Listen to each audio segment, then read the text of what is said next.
Steel Legion is by far my favorite guard regiment. Their uniforms, their lore, their characters, it's all just very appealing to me. I mean, I'm literally working on a costume for them right now. Now, I see a lot of people do conversions with Krieg, but personally, I feel it's the Cadians that do it better. So let me show you a way to do the conversion with nothing but your knife and a little bit of plastic cement. So the first major step is obviously to clip out the models, but when I'm clipping out the models, I want to make sure I am using either the carbine or the Cantrell model lasguns. This is because normally the Steel Legion use the Voss style rifle.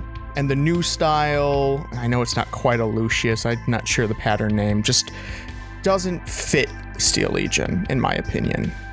One thing you can also do if you're a real stickler for details is you can take the longer style Cantrell pattern lasguns and chop off about 3 millimeters from the handguard, thus shortening the barrel and giving it more of a carbine look. Now that all the bits are cut out, we can begin converting. So the first step of the process is to take the legs and begin cutting off the gator designs on the boot. What we're going to try and do is smooth it out to give it more of a leather cavalry style boot look. We can fix the sole of the boot by taking the point of our knives and carving a channel where the gator strap used to be. Now, this is going to look rough at first, but you gotta trust the process. After some smoothing and using the liquid cement later to smooth it out even more, it will look a lot better. The next small change we're going to do is on the cuffs. We're going to take our knife and cut off the overlap so that it looks like one continuous loop around the arm. This will give it more of a longed glove appearance. This is where the next big change happens. Because Steel Legion wear coats, you don't really see their body armor, and so it's kind of become a Cadian thing. So we're going to take our knife and begin slicing away at the armor until we get a nice, clean coat front. Once we have the coat front nice and smoothed out, we're going to do what we did with the sole and take the point of our knife to carve out a channel from the collar down to where the part is, typically around the belt buckle. Now, for the rebreather filter box, you're going to slice a little bit off of the suspenders to create a mounting point for it, and you have a couple of options that you can use to make one.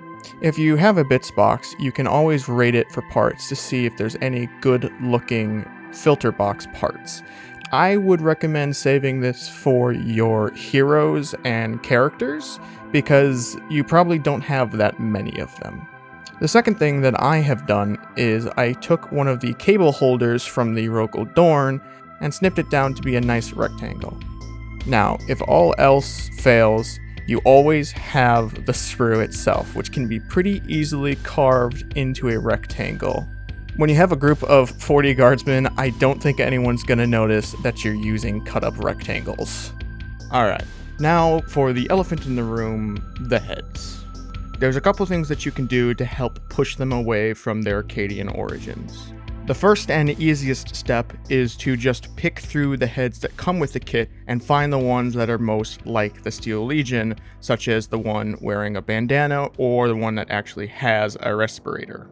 What I would recommend if you do this is to cut the earmuffs off the side of the helmets and smooth it out to give it more of a Stahl helm look. Personally, I prefer the bucket helms, but I do know that some people like the Stahl helms. This is one that I experimented with, but wasn't too happy with the final result, but I think I'll share it anyway. If you have Deathcore of Krieg heads, you can use those as well. What I did is I smoothed off the helmet to remove the ridge from the top, and then took off the nose bridge decoration so that it just looks like a tube rolling around the end of the mask.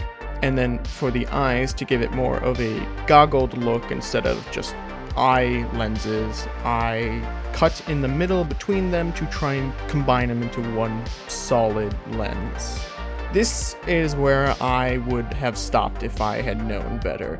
Like I said, I'm a fan of bucket helms, so I try to remove the skirts from the helmets, but with the way that their helms are designed, it's actually very narrow along the top, so it just didn't look quite right when I put it on the model.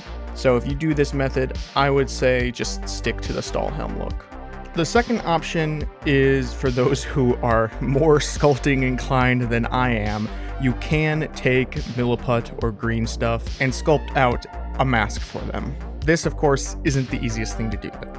And that leads us to 3D printed heads. Now don't grab your pitchforks just yet, let me explain. If you don't have a 3D printer, that's understandable and fine. You can find sellers who do just the conversion bits, the heads themselves, and you can buy those. They're not that expensive, and honestly, if you're doing 30, 40, 50 guardsmen, or however many you want in your army, it's gonna save you so much time and sanity to just get the heads pre-made. Okay, but if I sculpt a head or get a 3D printed head that doesn't have a hose, what do I do then? Well, that's pretty easy actually. If you went the modeling route, you can continue and use a little sausage of putty. I have used guitar string in the past, and while it looks pretty good, it was kind of a nightmare to deal with. It just didn't want to stay bent the way I wanted it to.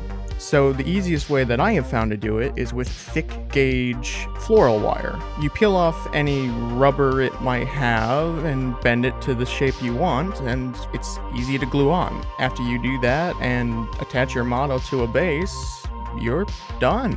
It's on to painting. There's nothing special with this paint job. It's just the one that I've come up with for painting as many guardsmen as I can as quickly as possible and still having them look good. Normally I use my airbrush to do a lot of these steps, but to be as inclusive as possible, I'm doing it with a brush to show people. I wasn't too sure about these guys, to be honest. As you've probably seen from other clips, most of my Imperial Guard army are 3D printed Steel Legion, so I thought these guys might look out of place, but after I got the battalion box with all the vehicles in it, I was conflicted. I could either sell the guardsmen that came in the box, or I could do something with them. And that's when I decided, I'm gonna try my hand at converting, but I know, as you saw, I am not a sculptor. I can't do putty work to save my life. So great videos like the ones from Tabletop Time who've done extensive conversions, while those look great, I knew I personally wouldn't be able to do it. But I wanted to see if there was a way to do it easily that others like me who aren't good at sculpting could follow along with. And that's what I hope I've done. I tried to keep the tools as minimal as possible, and the steps as doable as possible.